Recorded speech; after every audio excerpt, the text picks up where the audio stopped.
Claro. Si hablamos de los residuos particulares que saca la gente habitualmente, esos no van derecho al relleno, pasan primero por la planta de separación que tenemos, que está concesionada al mismo empresario del servicio de recolección. El que lo gestiona. Exactamente, allí se hace la primera clasificación y donde se extraen la gran cantidad de residuos que o ya vienen clasificados, porque hay gente que muchas veces, si bien saca la bolsita junto con todo lo demás, pero bueno, pone en una bolsa Sí, todo lo que es seguro. plástico y cartón porque sabe que después se recupera, separa el orgánico. Entonces, bueno, la primera gran clasificación se realiza en este lugar. Después tenemos siempre, Y por desde una ahí, cuestión de algo que mezcla no pueden clasificar. Desde Exactamente. vuelve a la planta de relleno, va, el concesionario lleva. Claro, la planta exactamente, rellena. o sea, es el lugar de porcentaje? disposición final. Y en este momento está más o menos en el 60%. En este ¿Y momento a se qué se puede estar aspira? superando ese porcentaje, porque desde que se instaló la cinta transportadora y hay gente que puede separar en otras condiciones de Sí. trabajo, porque piensen, o sea, yo siempre me remonto al origen. Acá habitualmente toda la separación de los residuos se hacía agachado, porque los residuos se depositaban Sí. a nivel de suelo y a la intemperie. Bueno, hoy en día en la planta de separación de residuos hay techo, hay piso de hormigón y hay cinta transportadora, donde entonces la gente puede trabajar en otras Y condiciones. eso mejoró los porcentajes. No son los absolutamente ideales, pero estamos mucho mejor que hace tiempo. Eso permite que no solo los tipos de residuos que se pueden recuperar, que es más cómodo separarlo, sino también la velocidad de trabajo del personal, ¿no es cierto? Y la comodidad hace que el total de los residuos que pasan por la planta puedan ser por lo menos controlados por el personal. Hay veces que también puede existir todavía, porque esto no es no lo hace una máquina, sino que lo hace personal, que haya un margen de error donde algún tipo de residuo que se podría haber recuperado en la cinta igualmente pasa y llega hasta el final. Pero en general se está recuperando mucho. Uno parece que cuando habla de porcentaje que no se llega al 50%, dicen estamos tirando la mitad de la basura, parecería que todavía es mucho lo que se tira, pero si vamos a la realidad regional nuestra, incluso nacional, bueno, somos de los pocos municipios que tienen porcentajes importantes de recuperación. Y ahora una fracción de residuos que puede incrementar mucho este porcentaje y que se está recuperando muchísimo por este nuevo sistema de recuperación es la fracción orgánica. No solo tenemos la participación del vecino que separa su tachito en su propiedad y entonces eso ya llega fraccionado, sino que además en la planta de recuperación, además del plástico, la fracción que más se recupera es el orgánico. Entonces, bueno, tenemos eso, seguramente hay que ver las últimas mediciones o informes que nos pase el concesionario, pero probablemente ese porcentaje del 40% se haya visto incrementado en estos últimos 2 meses. Y lo que queda allí en la planta de separación, ¿se vende? Es una... Sí, ¿Cuál es el destino final? Todo lo que no es salva. la fracción orgánica. La fracción orgánica se realiza el compost, que ya todos conocen, y en el canje que tenemos los primeros lunes de cada mes, que también está a cargo del concesionario, porque justamente es el que puede producir el compost allá, más plantines que adquiere. Entonces el compost vuelve a la gente, vuelve a las mismas personas que seguramente son también muchos de los que van al canje a llevarlo, la fracción inorgánica, son muchos de los que también separan en su propiedad la fracción orgánica. Y exactamente, lo utilizan para su patio, para sus plantas, las mismas que adquieren ahí.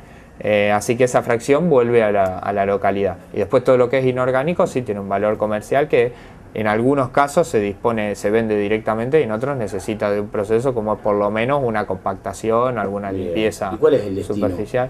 No, el destino son todas plantas recuperadoras que lo reciclan. O sea, uno tiene una determinada capacidad de acopio o cada camión carga determinada cantidad. Entonces, bueno, o sea, vos quizás por mes juntás 30.000 kilos de plástico para llenar un camión y vender una vez por mes plástico, pero no juntás, determinada, claro, va a distintos destinos. Sí, no todos son los mismos destinos, sí, seguramente. ¿Cercanos pero o viajan lejos? no, generalmente la venta es en Buenos Aires. Generalmente Buenos Aires. va todo para allá. Por lo menos de lo que yo tengo conocimiento de última instancia. Siempre, obviamente, esto como lo que se intenta no es obtener una ganancia, sino tener un recupero de las otras actividades. Entonces, sí, la basura tiene claro, la cuestión de fondo que es la ambiental, ¿no? Uno igual siempre está a la espera de mejores precios y demás. Perfecto. Puede ser que algo se coloque, quizás el papel se pueda vender en Rosario más fácilmente, pero porque conozco que hay empresas que producen materiales con papel reciclado aquí en la localidad de Rosario. Pero bueno, eso es una cuestión que queda librada al mercado también, donde se consiga mejor precio, donde la logística convenga. Seguramente se vendan esos lugares. Desde la mirada del Estado, más allá de que haya un costado concesionado, desde la mirada del Estado es la búsqueda de la resolución integral de los residuos y resolver el problema ambiental. Y una de las cosas que hay que evitar, seguramente lo intentarán por todos los medios, y hay que lograrlo, es no quemar más, ¿no? Sí, es que... ¿Se puede? Hay quienes dicen que está prohibido la incineración. No, es que y algunos creen que es una quema... Bueno, pero si está prohibido, ¿por qué se quema intencionalmente? Bien. No, lo que pasa es que la gente, a ver, también está prohibido matar y se mata. Lo que pasa es que estamos hablando de esa fracción que, o sea, no es la que está en la cava habitual. Perfecto. Exactamente. Sí hemos tenido también incineraciones en la cava, donde va todo tipo de residuos, pero esas han sido focos que se autogeneran por todos los procesos químicos que se generan en la mezcla de este tipo de residuos. O hemos tenido este año, y el que dio origen a después algunos nuevos incendios que resurgieron, que por los informes que me ha pasado el personal municipal fue un incendio generado, o sea, intencional, pero no desde el propio personal municipal, sino de alguien que ingresó al predio. No debería haber ninguna quema en la... No debería existir ningún tipo de quema, exactamente. Ni en el lugar de depósito de ramas y hoja seca, donde exactamente, en ningún lugar. Lo que sí también hay que reconocer que la solución que tenemos para los residuos verdes es o tratar de obtener por algún también proceso químico alguna especie de digestión para producir algún aprovechamiento de gas, que eso es una tecnología que no tenemos en el municipio, que hemos tratado. Estamos hace tiempo en charla con la escuela agrícola, con la EFA, para tratar de hacer un biodigestor en la escuela, pero si no, la idea es también generar uno para poder aprovechar tanto los residuos verdes como también parte de la fracción orgánica. Además del aprovechamiento energético que nos da, pero el destino tradicional que tienen estos residuos verdes, si no, son la quema en los propios hogares, más que todo cuando hablamos de residuo de poda, porque también ahora en las épocas de malezamiento esto no ocurre. Habitualmente hemos tenido incineraciones controladas en la época de poda porque los volúmenes son muy grandes, no tanto el peso sino los volúmenes. Uno poda un árbol y trae un camión, yo le digo cargado de aire, porque en realidad el volumen es grande, pero en peso, en materia traemos muy poco. Entonces, surgía esa necesidad de hacerse espacio en el relleno, porque si no, y aparte eso trae vectores también y demás, entonces surge esa necesidad. Una de las soluciones es dejarlo en la propia ciudad. O sea, incluso evitando también la logística del traslado hasta el relleno sanitario. Entonces deberíamos adquirir equipamiento y personal para que a medida que se va haciendo la poda se puedan trozar esos restos o se puede ir chipeando para que todo ese material pueda ser aprovechado. Y si lo aprovechan los vecinos, ¿dónde termina? También termina incinerado en nuestros hogares. Entonces, en realidad, el destino que va a tener es exactamente el mismo, nada más que estamos haciendo un aprovechamiento energético, o sea, aprovechamos esa energía generada para darnos calor. Pero en realidad estamos haciendo lo mismo que pasaría en el relleno.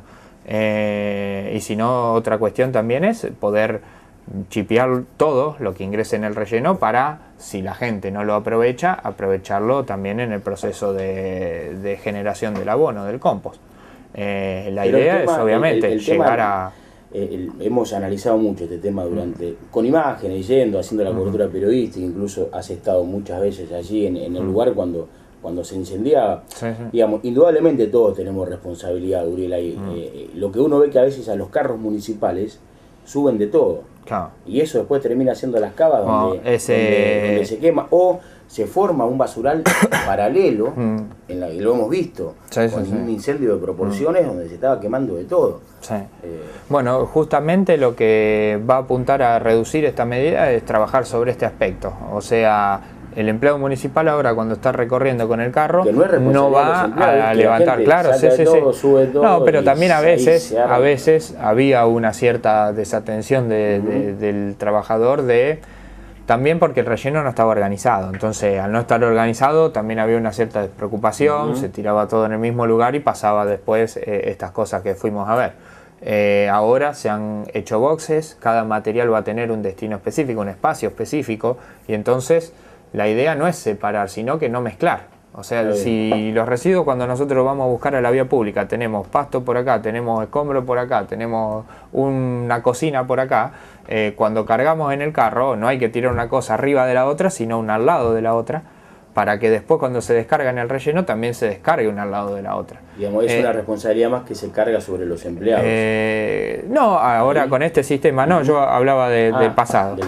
Ahora con este sistema, o sea, solamente el empleado municipal va a recolectar una sola fracción. Bien, o sea, va a ir todo junto porque es una única fracción la que se junta. En la práctica una avance. Exactamente. Si tenemos el inconveniente de que algún vecino incumple este nuevo sistema que estamos implementando y entonces el día que tenemos recolección de residuos verdes, o sea un lunes, nos encontramos con residuos de construcción, primero se va a llamar al inspector para que le abra el acta correspondiente, se va a retirar igual ese residuo, pero bueno, ya es mucho menos lo que vamos a trasladar junto, y además ahí sí, el empleado municipal entonces cuando hace la descarga en el predio va a tener que disponer el residuo verde donde está la fracción de los verdes, pero los residuos de tierra y escombro en otro box separado.